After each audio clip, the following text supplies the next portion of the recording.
ଆପଣ ଜାଣିଛନ୍ତି ଯେ ଅନ୍ତର୍ଜାତୀୟ ସ୍ତରରେ ତେଲ ଦର ବଢୁଥାଏ ଆଉ କମୁଥାଏ। ତେଲ ଉପରେ ଟିକସର ମାତ୍ରା ହେଉଛି ସର୍ବାଧିକ। ତେଣୁ ବହୁତ କଷ୍ଟଲି ହେଇଯାଏ ବିମାନ ଚଲେଇବା। कंपनी माने उधेवा भी एते सहज ही न था, जोथिपाई इंडिगो लो कॉस्ट मॉडल आनला, अर्थात कम पैसा रे आपण केमती विमान यात्रा करि परिबे। तार लो कॉस्ट रो उदाहरण केमिति खर्च काट कला कंपनी। आगरु आपण जेतबेले फ्लाइट रे जिबे, आपण भुवनेश्वर रु दिल्ली जानतु, आपण को विमान परिचालना मैनेजमेंट पक्षरु आपन को खाइबा पाई दिया जाउथला, मागणा रे खाइबा पाई दिया जाउथला, सेही पैसा को चार्ज करा जाउथला टिकेट रे। इंडिगो रे आपण जदि यात्रा करंती ताले आपण को ए मागणा खाइबा आ मिलिबो ना, आपण को बुक करिया पई पड़िबो। लंच बा स्नैक्स आपण बुक करिवे, पैसा देबे एक्स्ट्रा सेति पाई, मागणा रे टिकेट सहित दिया जीवनी, सो दैट आपणकर टिकेट रो मूल्य कमी जीवो। अनेक गुड़िए यही भली संस्कार आनीथिला इंडिगो, जहा फल विमान यात्रा सस्ता हो जाइथिला। एवं आमे देखुचु मध्यवित्त श्रेणी जो माने यही सुजोगर भरपूर फायदा उठेइचंती, पिला माननकु पाठ पढ़ेबा पाई, पिला माननकु बाहर को नहीं बुलिबा पाई जिबा पाई, सेतबळे एही कम खर्च रे विमान यात्रा आम भितरे गोटे नुआ उत्साह तैयारी करे। आपण माने जानचंती जे भारत वर्षर लोक माने तीनोटी क्षेत्र रे पैसा खर्च करि थांती। कौन से खर्च? गोटे होची धर्म, ठाकुर। आपण को घरे विपत्ति अछि, आपण गोटे पूजा करिवे, आपण केबे कॉम्प्रोमाइज करिवेनी।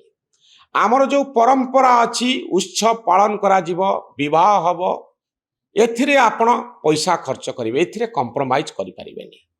आपण धर्म नारे पैसा खर्च करिवे, आपण बाहाघर पाई खर्च करिवे, कारण आपण भावंती यह जीवन सहित संपृक्त, एथिरे कॉम्प्रोमाइज होबनी। पिलांक पाठ पढ़ा पाई के कॉम्प्रोमाइज करंती नाही।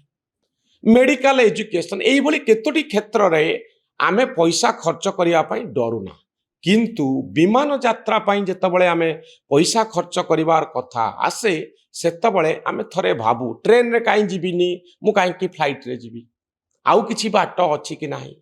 जेतबळे इंडिगो एई कथाटी को लक्ष्य कला, सेतिकी बेले इंडिगो विमान यात्रा को किभली व्ययबहुल न करा जाई कम खर्च रे जणे विमान यात्रा करि पारिबो, सेही मॉडल नै भारत वर्ष को आसिला एवं एथिरे सक्सेसफुल हैला।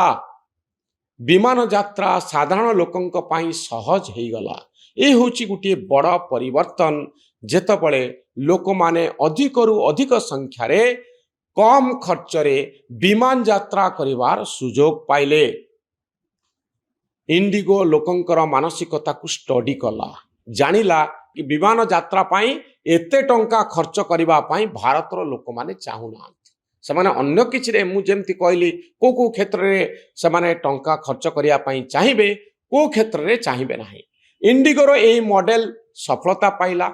एबे प्रश्न उठुची, एई जो लो कॉस्ट यात्रा, अल्प खर्च रे विमान रे उड़ीबा, गोटे जगारू आ गोटे जगारे घंटाए भितरे 2 घंटा भितरे पहुंची जिबा, वर्तमान समय व्ययबहुल हबो जदि लोकंक पाई कि लोकंकर सेफ्टी पाई कि अधिक पायलट कर आवश्यकता पड़िबो। अधिक पायलट माने अधिक टंका खर्च करिया पाई पड़िबो।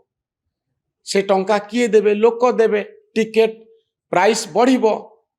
तेणु इंडिगो जो मॉडल रखी आसी आज पर्यंत जे कम खर्च रे विमान यात्रा, ए मॉडल प्रभावित हबो, जोथि पाई अनुमान करा जाउची इंडिगो डरुची जे टिकेट रो मूल्य जदि बढ़ी दिया जाए ताहले ए जो लो कॉस्ट टैग रही कम खर्च रे विमान रे यात्रा करिवार जो सुजोग लोकंक पाखरे अछि, से सुजोग चली जिवो, अर्थात इंडिगो टिकेट महंगा हो जिवो। किंतु बड़ कथा हेउची सेफ्टी रहिबो कि नाही, निरापत्ता रहिबो कि नाही। 35,000 फुट उपरे आमर दायित्व किए नब? क्लांत ही पड़िथिबा, राति अनिद्रा होइथिबा पायलट माने विमान चलेबा उचित कि? এই ସବୁ ପ୍ରଶ୍ନ ଆସୁଛି। ଯଦି ଆମେ କମ୍ ଖର୍ଚ୍ଚରେ ଯିବୁ ତାହେଲେ ବିପଦ ଭିତରେ ବିମାନ ଯାତ୍ରା କରିବୁ କି? ଏହି ପ୍ରଶ୍ନ ଏବେ ଭାରତର ଲୋକଙ୍କ ସାମ୍ନାରେ ଅଛି, ଇଣ୍ଡିଗୋ ସାମ୍ନାରେ ଅଛି। ସେ ଯାହା ହଉ, ବର୍ତ୍ତମାନ ବଡ଼ କଥା ହେଉଛି ସାଧାରଣ ଲୋକଙ୍କର ନିରାପତ୍ତାକୁ ଇନସିଓର କରାଯାଉ। ସରକାର ଯେଉଁ ନିୟମ ଜାରି କରିଥିଲେ ସେହି ନିୟମ ବା ନିର୍ଦ୍ଦେଶନାମାକୁ ବାତିଲ କରିଛନ୍ତି ବା କେପ୍ଟ ଇନ୍ ଆବେୟାନ୍ସ ରଖିଛନ୍ତି, ସ୍ଥଗିତ ରଖିଛନ୍ତି ବର୍ତ୍ତମାନ ପାଇଁ। ଆଗକୁ ଆଶା କରିବା ଇଣ୍ଡିଗୋ ପ୍ରସ୍ତୁତ ହେବ। ଟିକେଟର ମୂଲ୍ୟ ବଢ଼ିପାରେ, କିନ୍ତୁ ଆମର ନିରାପତ୍ତା ଜରୁରୀ। 35,000 ଫୁଟ ଉପରେ ଆମେ ଜୀବନକୁ ବିପଦରେ ପକାଇ ବିମାନ ଯାତ୍ରା କରିବୁ ନାହିଁ ଏବଂ କମ୍ ଖର୍ଚ୍ଚରେ ଆମେ ଉଡ଼ିପାରିବୁ।